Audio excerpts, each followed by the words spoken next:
This channel does not promote any violent, harmful, or illegal activities. All content provided by this channel is meant for an educational purpose only. Top quality और consistent performance के लिए सिर्फ silver pump नाम याद रखना। স্বামীর কিডনিতে অস্ত্রোপচারের জন্য ধার দেনা করে 2 লক্ষ টাকা জোগাড় করেছিলেন মুর্শিদাবাদের বেদবোনার রীতা ঘোষ, কিন্তু শুক্রবার রাতের তাণ্ডবে রেহাই পায়নি ঘোষ পরিবার। অবাধে লুটপাট চলেছে। দুষ্কৃতীরা নিয়ে গিয়েছে অনেক কষ্টে জোগাড় করে জমিয়ে রাখা 2 লক্ষ টাকা, 3 ভরি সোনার গয়না। এবার কি হবে স্বামীর অপারেশনের? কেঁদেই চলেছেন রীতা।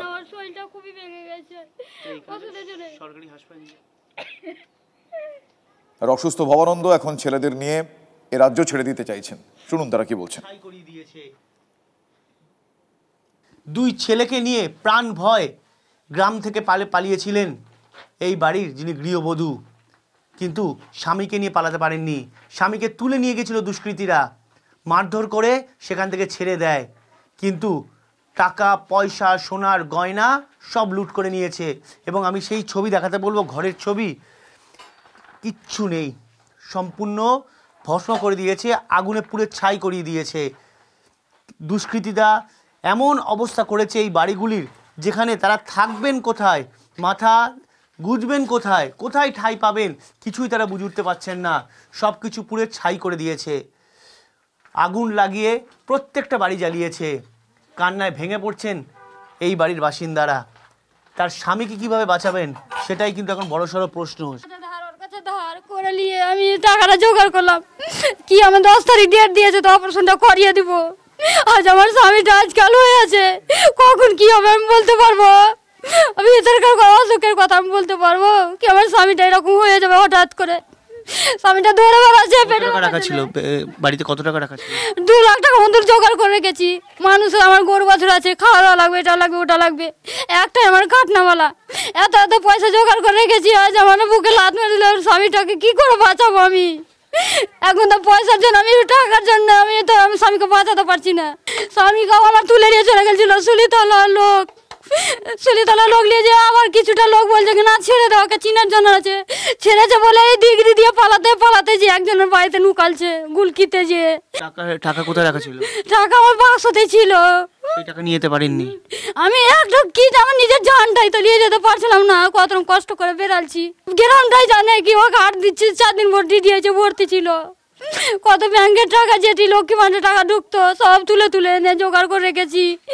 এত কাজ কাম করতো, সব টাকা নিজে না খেয়ে স্বামীর জন্য জড়ো করে গেছি।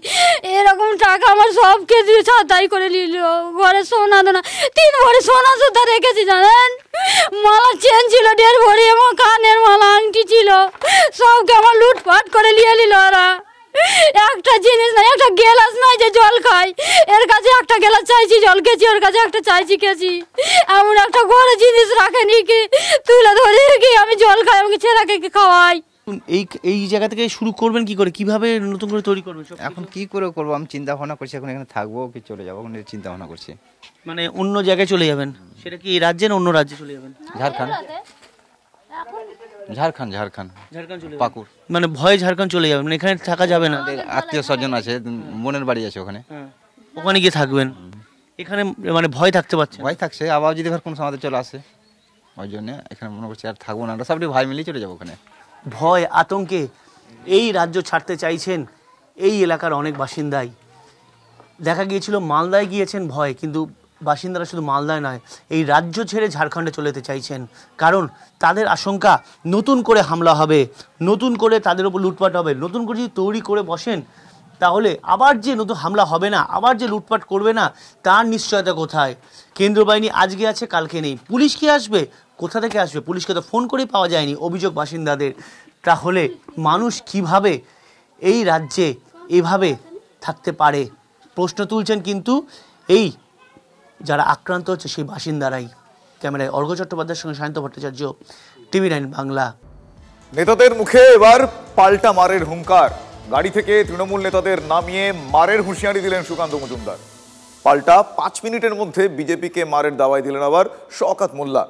প্রথমে দেখাবো কি বলেছিলেন সুকান্ত মজুমদার, তারপর আপনাদের দেখাবো তার উত্তরে কি হুঁশিয়ারি দিয়েছেন শওকত মোল্লা। আসুন দেখি।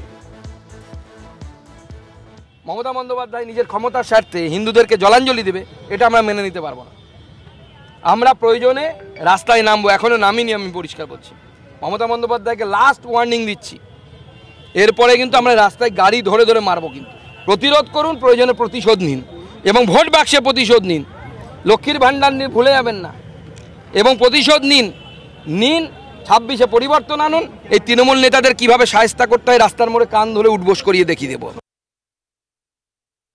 হিটলারের একজন সেক্রেটারি ছিল, তার নাম ছিল মিস্টার গোয়েবলস। এই গোয়েবলসের কাজ ছিল কি জানেন? একটা মিথ্যা কথা বারে বারে সেটা সত্যি করানোর চেষ্টা করত। আজকের বাংলার যে গোয়েবলস, সেটা হলো শুভেন্দু অধিকারী। একটা মিথ্যাবাদী, প্রতিদিন মিথ্যা কথা বলে। এই বাংলার গোয়েবলসের স্বপ্ন মুখ্যমন্ত্রী হওয়া।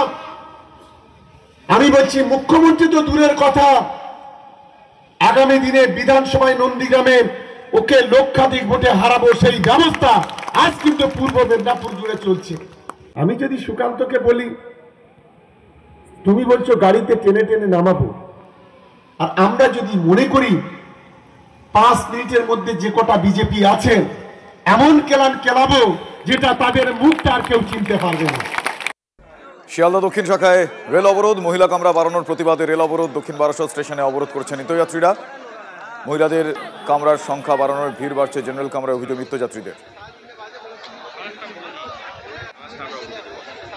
পাশাপাশি মথুরাপুর স্টেশনেও একই ছবি দেখতে পাওয়া যাচ্ছে, সেই ছবিটাও আপনাদের দেখাবো। পাশাপাশি সেই ছবিটাও দেখাবো, দক্ষিণ বারাসতের ছবি দেখছেন, পাশাপাশি মথুরাপুরেও একই কারণে অবরোধ চলছে। শিয়ালদা দক্ষিণ শাখায় রেল অবরোধ, মথুরাপুরের ছবিটা আপনাদের দেখাচ্ছি, দক্ষিণ বারাসতের ছবিটা আপনাদের দেখাচ্ছি। মহিলা কামরার সংখ্যা বেড়ে যাওয়ায় সাধারণ কামরার সংখ্যা কমে গিয়েছে, যে কারণে তাদের অসুবিধা হচ্ছে। এই অভিযোগ, তার প্রতিবাদে রেল রোকো।